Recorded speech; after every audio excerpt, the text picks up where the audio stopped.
guess who's taking over wedding and vacation photos? Mother Nature. As Ariel Wessler explains, from extreme weather to wildfires, Mother Nature photo bombs are what's trending. Alanis Morissette sang about rain on your wedding day. Bet she could have never imagined a wildfire. And neither could April and Michael Wolber when they planned to tie the knot.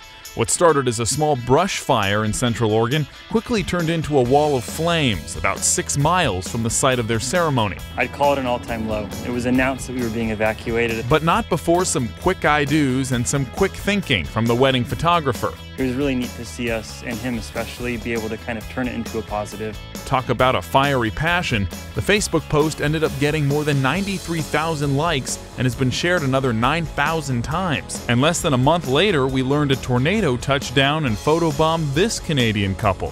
One woman commented on Facebook, "It's like, look at us, we can overcome anything together. Awesome." But they weren't the first to put a twist on their wedding photos. 2 years earlier, newlyweds Caleb and Kendra Pence captured a moment in front of this Kansas twister. Luckily, in all these cases, no one was injured. So what is Mother Nature telling us? Perhaps she's just looking to share some of the spotlight.